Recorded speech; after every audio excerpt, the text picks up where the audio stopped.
अस्सलाम वालेकुम दोस्तों, आज हम आपको ऐसे मुस्लिम मुल्क की सैर करवाने जा रहे हैं जो मुस्लिम दुनिया का वाहिद एटमी ताकत वाला मुल्क है। ऐसा मुल्क जो ज़राअत जैसी दौलत से माला माल है। ऐसा मुल्क जिसके पास स्विट्ज़रलैंड से भी ज़्यादा खूबसूरती मौजूद है। जी हाँ, आज हम सैर करने जा रहे हैं पाकिस्तान की। क्या पाकिस्तान ने कभी किसी मुल्क को कर्जा दिया है? पाकिस्तान के खूबसूरत मकामात कौन से हैं? पाकिस्तान क्या हमेशा से माली मुश्किलात का शिकार था? चलें अब निकलते हैं पाकिस्तान के एक शानदार सफ़र पर।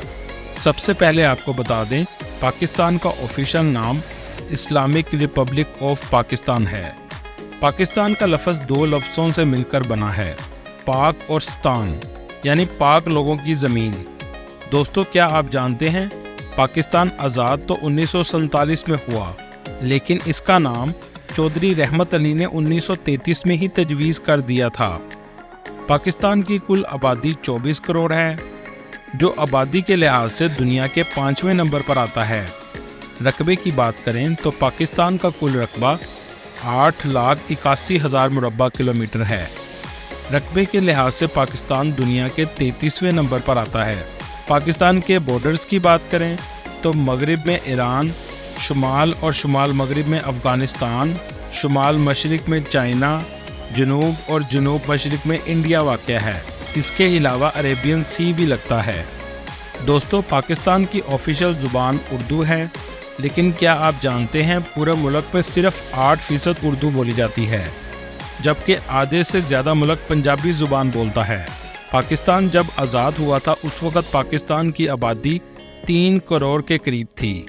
1990 से 2009 के दरमियान पाकिस्तान की आबादी में तेज़ी से इजाफा हुआ। दोस्तों, पाकिस्तान में मुकम्मल मजहबी आज़ादी है। 96% मुस्लिम, 2% हिंदू, 1.2% क्रिश्चियन और बाकी दूसरे मजहबों के लोग आबाद हैं। दोस्तों, आपने ख्योरा माइन का नाम तो सुना होगा। ये माइन सबसे पुरानी और दुनिया के दूसरे नंबर पर आती है। पाकिस्तान दुनिया को नमक एक्सपोर्ट भी करता है। जहां आपको एक बात बताता चलूं, फुटबॉल में भी पाकिस्तान टॉप रैंकिंग में है। आप सोच रहे होंगे फुटबॉल टीम की बात कर रहा हूं। नहीं, टीम तो रैंक में नेपाल से भी नीचे है। फुटबॉल बनाने के लिहाज से पाकिस्तान दुनिया का बेस्ट फुटबॉल तैयार करता है, जिसको हाथ की मदद से तैयार किया जाता है। फुटबॉल बनाने की ज़्यादातर फैक्ट्रियां सियालकोट में मौजूद हैं।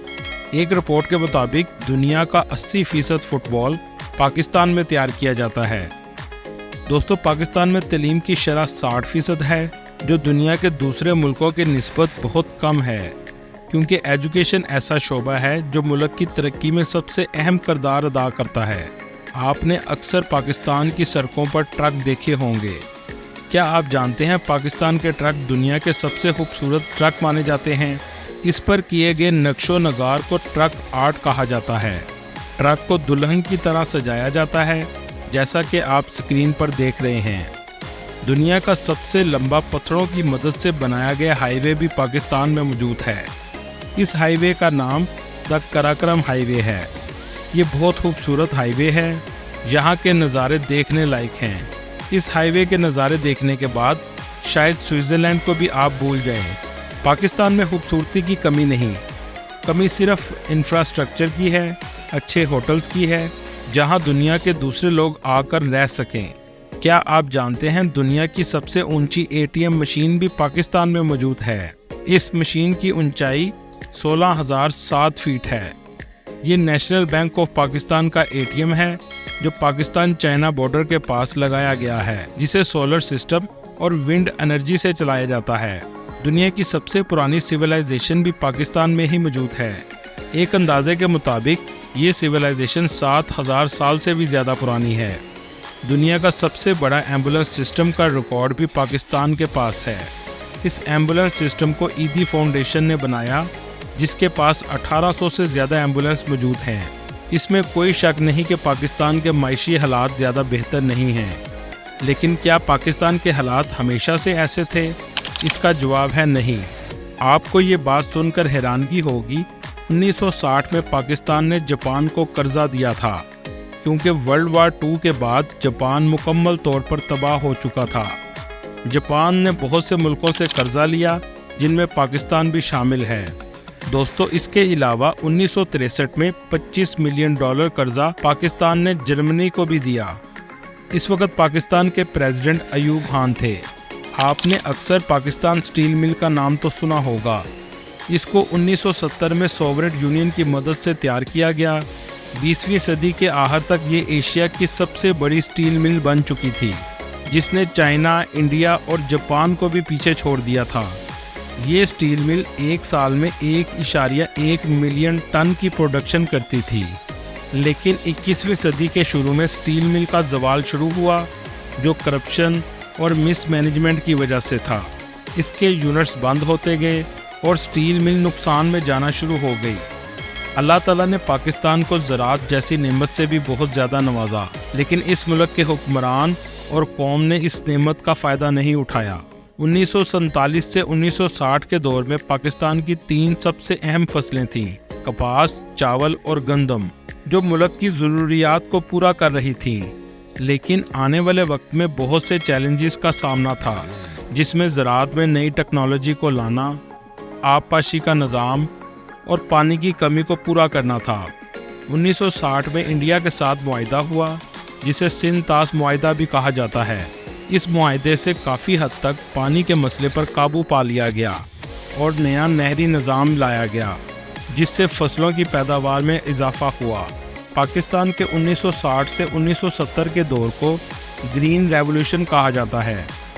पाकिस्तान दुनिया में कपास पैदा करने वाला नुमाया मुल्क बन गया और यहाँ तक कि दुनिया को फसलों के बीज बेचना भी शुरू कर दिए। 1980 से 1990 का वो दौर था जब पाकिस्तान की आबादी में तेज़ी से इजाफा हुआ, लेकिन ज़राअत में इजाफा उस रफ्तार से ना हुआ। दुनिया उस वक़्त टेक्नोलॉजी का इस्तेमाल करना शुरू कर चुकी थी, लेकिन पाकिस्तान में ज़राअत में अभी तक पुराना सिस्टम ही चल रहा था। दुनिया में एग्रीकल्चर की यूनिवर्सिटीज़ और रिसर्च सेंटर भी बन रहे थे, लेकिन हमने ज़राअत की तालीम और रिसर्च सेंटर पर तवज्जो ना दी। आहिस्ता आहिस्ता ज़राअत पसमानदगी का शिकार होना शुरू हो गई। साल 2000 के बाद पाकिस्तान को अपनी खुराक की ज़रूरत को पूरा करने के लिए बाहर से गंदम इंपोर्ट करना शुरू कर दी। ऐसा मुल्क जो दुनिया को ज़राअत एक्सपोर्ट करता था, दुनिया को कर्जा देता था, आज करप्शन और तालीम ना होने की वजह से इन हालात तक पहुंच गया। पाकिस्तान का दारुल हुकूमत 1959 तक कराची था। कुछ अरसा के लिए रावलपिंडी को दारुल हुकूमत बनाया गया। इसके बाद 14 अगस्त 1967 को इस्लामाबाद को दारुल हुकूमत बना दिया गया, जो नहायत खूबसूरत शहर है। इसका मौसम सारा साल खुशगवार रहता है। अगर फ़ौज की बात करें तो दुनिया में इसका रैंक 9वें नंबर पर आता है। बलूचिस्तान पाकिस्तान का रकबे के लिहाज से सबसे बड़ा सूबा है और कुदरती वसाइल से माला माल है। बलूचिस्तान में सोना, तांबा, क्रोमाइट, आयरन और जिंक के ज़खायर शामिल हैं। इसके अलावा सबसे बड़े कुदरती ज़खायर नेचुरल गैस के भी हैं, जो मुल्क की एनर्जी की ज़रूरियात को पूरा करने में अहम किरदार अदा करती है। अगर हम ग्रेनाइट की बात करें तो ग्रेनाइट दुनिया के महंगे तरीन पत्थरों में आता है, वो भी इस इलाके में मौजूद है। लेकिन इन कुदरती वसाइल का फ़ायदा अभी तक पाकिस्तान ने नहीं उठाया और शायद यही वजह है कि दुनिया बलूचिस्तान के हालात को ठीक होता नहीं देखना चाहती, क्योंकि अगर पाकिस्तान इन वसाइल का ठीक से इस्तेमाल करे तो दुनिया के अमीर तरीन मुल्कों में आ सकता है। ज़राअत और मादनियात के वसाइल के अलावा अल्लाह ताला ने पाकिस्तान को दुनिया की सबसे गहरी बंदरगाह से भी नवाजा, जिसे अभी तक पाकिस्तान ने इस्तेमाल ही नहीं किया। ये बंदरगाह जुग्राफियाई लिहाज से भी अहम तरीन जगह पर वाक़या है, जहाँ से तेल की तजारत के जहाज़ सबसे ज़्यादा गुजरते हैं। ये पूरे एशिया को तजारत के लिहाज से आपस में मिलाने में अहम किरदार अदा कर सकती है। इस बंदरगाह का नाम ग्वादर बंदरगाह है। इसी वजह से चाइना ने पाकिस्तान के साथ सी पैक भी शुरू किया, जिससे चाइना यूरोप की मंडियों तक आसानी से पहुंच सकता है। लेकिन सियासी और माशी बहरान की वजह से पाकिस्तान पीछे से पीछे जाता जा रहा है। दोस्तों, क्या आप जानते हैं ग्वादर पोर्ट ओमान का हिस्सा थी, जो पाकिस्तान ने 8 सितंबर 1958 को ओमान से खरीदी और आज ये पाकिस्तान का हिस्सा बन चुकी है। अल्लाह ताला ने पाकिस्तान को हर तरह की नेमत से नवाजा, लेकिन हुक्मरानों और अवाम ने इसकी कदर नहीं की। अल्लाह ताला पाकिस्तान को ईमानदार हुक्मरान अता फरमाए। اور قوم میں بھی ایمانداری کا جذبہ پیدا کرے، آمین۔ دوستو، یہ تھی آج کی ہماری انفارمیٹیو اور دلچسپ ویڈیو۔ آپ کو ویڈیو کیسی لگی کمنٹ میں ضرور بتائیے گا۔ آپ کس ملک کی سیر کرنا چاہتے ہیں، اپنی رائے کا اظہار کمنٹ میں ضرور کیجیے گا۔ اگلی ویڈیو تک اللہ حافظ۔